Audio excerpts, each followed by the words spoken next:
Donc la dameuse, Bibiche. Faut pas avoir peur de la pente.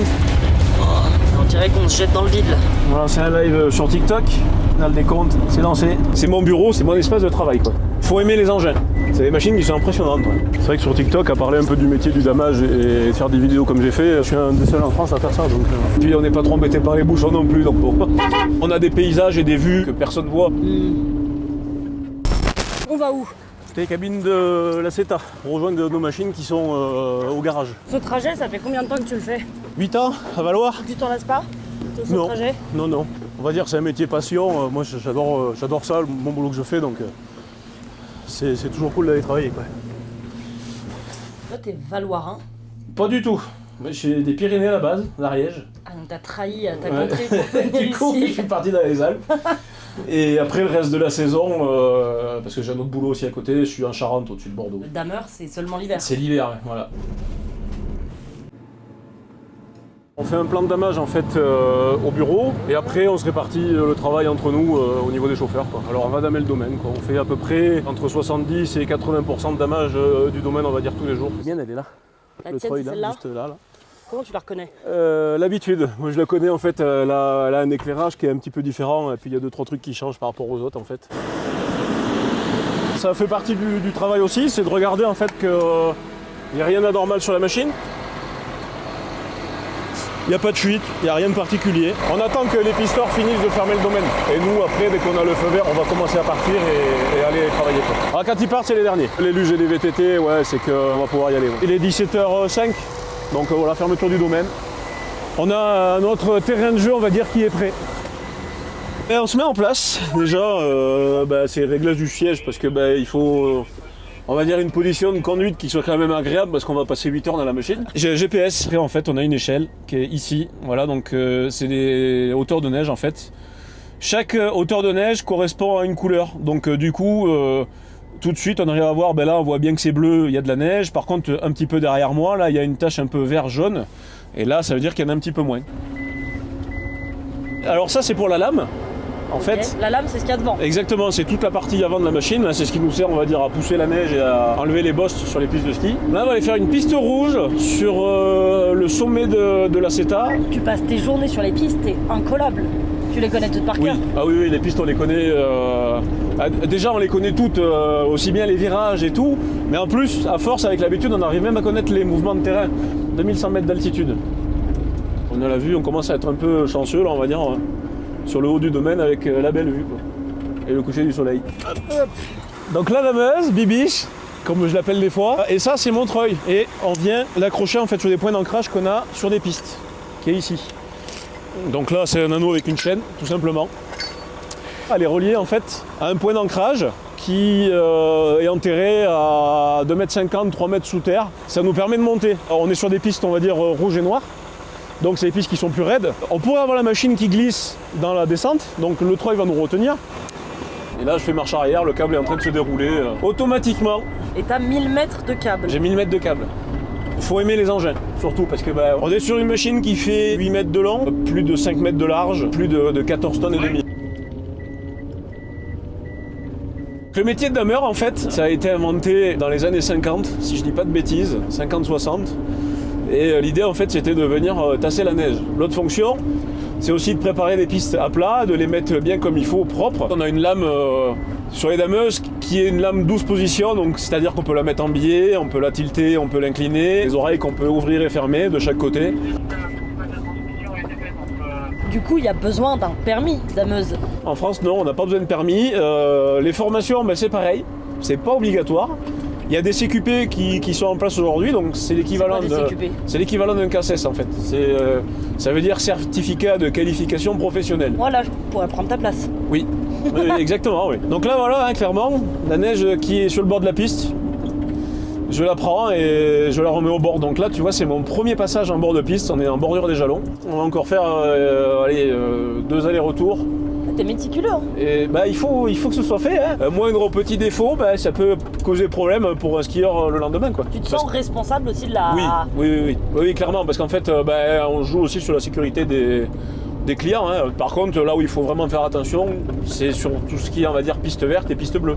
Parce que là, on est sur du skieur débutant. Quand tu apprends à skier, t'as pas tous les réflexes et les techniques et les habitudes, on va dire, de skieur qui maîtrise, quoi. Salut TikTok! Salut TikTok! Salut TikTok! Salut! Bon, ça y est, de retour dans la dameuse.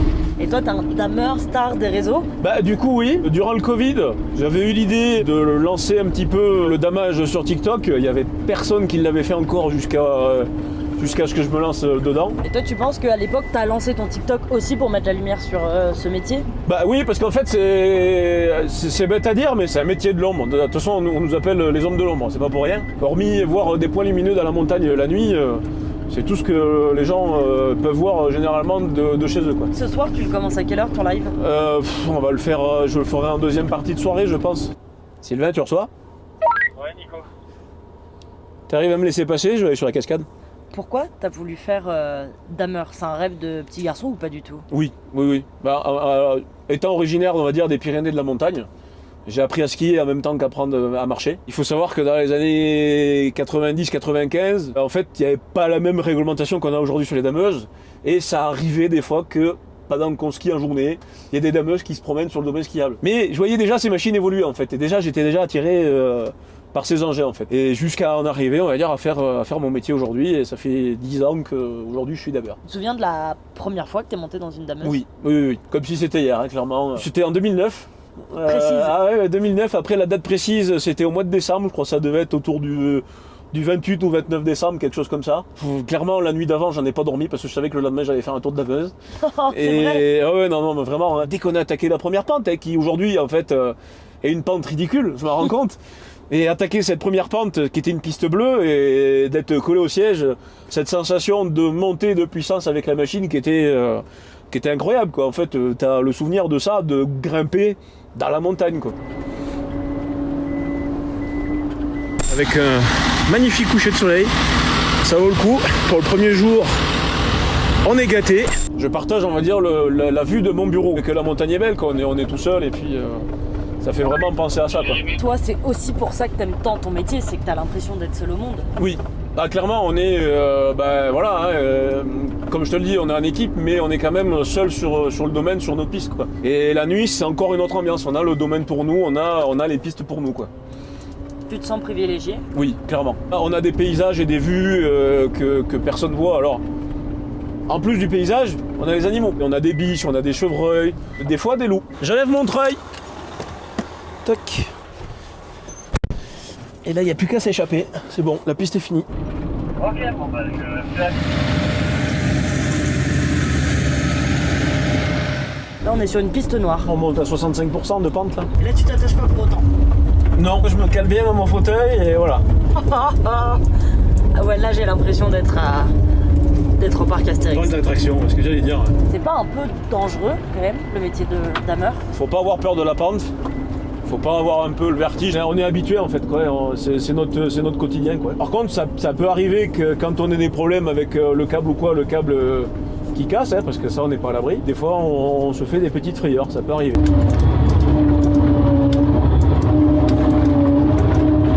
Voilà, on maîtrise pas tout. Quand on n'est pas dans le bon sens, on n'est pas dans le bon sens. C'est souvent, on te dit, en fait, t'en as pas marre de toujours faire pareil, c'est vrai, tu fais pareil, tu remets les pistes en état, ça c'est une certitude. La différence c'est qu'en fait les pistes elles évoluent, elles sont jamais pareilles. Parce que tu as la contrainte météo, skieur, plus ou moins de passages, des travaux qui sont demandés à des endroits, des pistes qui s'usent, hein, parce que les pistes dans la saison, elles travaillent, la neige elle bouge, elle est jamais au même endroit. Une caméra de recul qui est derrière, qui est là en fait, et on voit tout ce qui se passe à l'arrière de la machine. Un peu comme dans ta bagnole. Oui, sauf que c'est pas du tout la même ambiance, on va dire. Puis on n'est pas trop embêté par les bouchons non plus, donc bon. Tac. Quoi la chose que t'aimes le plus dans ce métier? C'est de voir la piste finie en fait.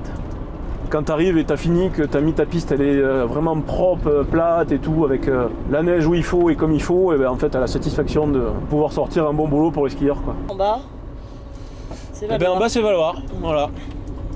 On va lancer un live sur TikTok, c'est lancé.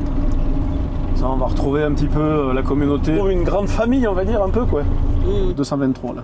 Et donc là aujourd'hui, t'as combien d'abonnés? On arrive à 185 000 en gros abonnés. Salut tout le monde. Reportage ce soir. Tu vois, il y a un peu de tout, Bordeaux, Normandie, Puy-en-Velay, Belgique. Coucou Nico, on est sur Valoir, beau travail, merci. Et là on attend un petit peu parce que il y a un bout de câble en travers.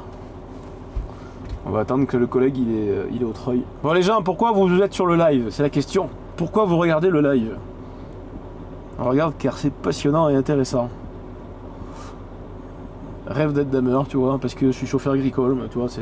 Parce que c'est tellement beau ce que tu fais. Ouais, voilà. On regarde si le travail est bien fait.